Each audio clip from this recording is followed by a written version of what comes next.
Hello, it's layperson Lisa with a reflection on the readings for the 15th Sunday in Ordinary Time.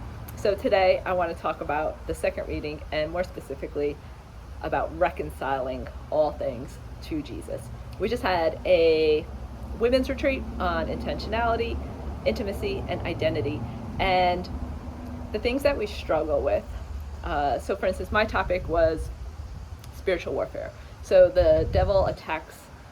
He knows what our wounds are. He knows what lies we are prone to.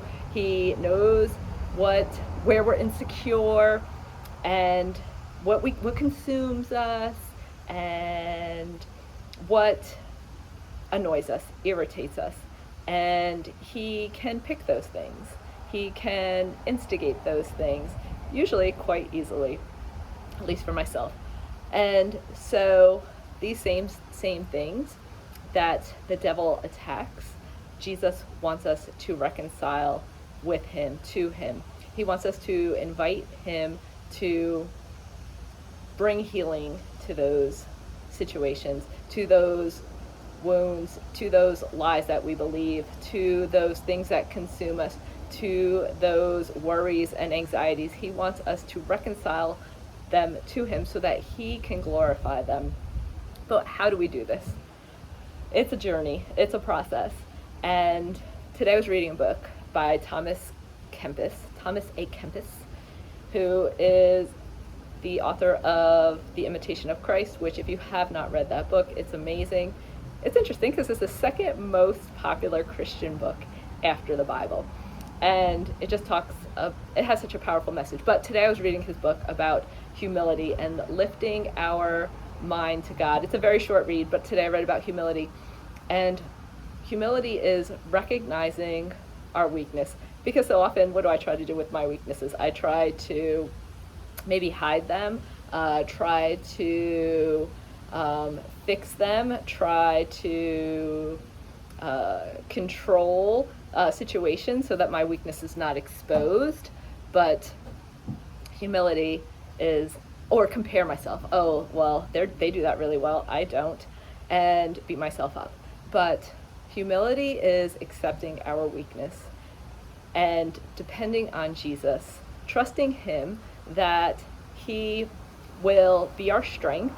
He will allow us he will glorify our weakness for the Father when we invite him in. And humility is necessary for us to reconcile these things to Jesus. And this really spoke to me because, I also read a book about patience. I might have mentioned it, but I realized that I have a lot of work to do in patience. And hey, I'm celebrating a weakness, right? But to grow in patience, I can accept the little crosses.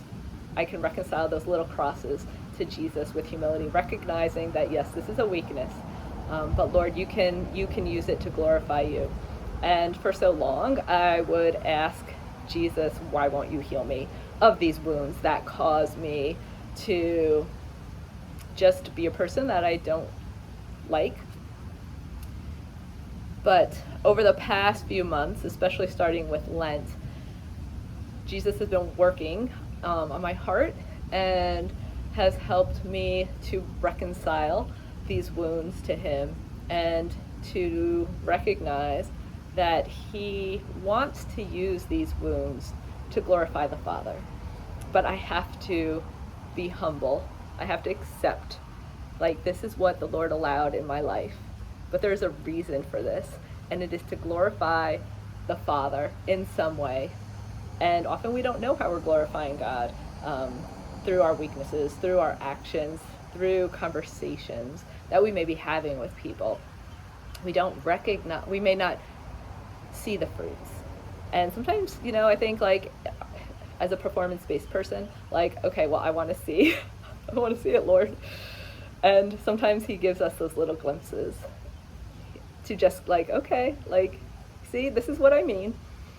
And that happened to me. And I just have to keep my gaze focused on that. I have to keep my heart firm in knowing that God is using these things in some way. And I don't need to see the results. I don't need to have the affirmation, but I can come to him humbly and offer him my weakness to use to glorify God.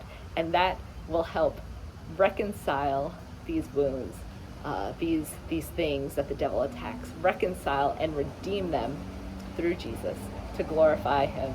So what area or what are you not inviting God into? What weakness are you trying to fix or improve upon? Offer this to Jesus in humility, and he will reconcile it to glorify the Father.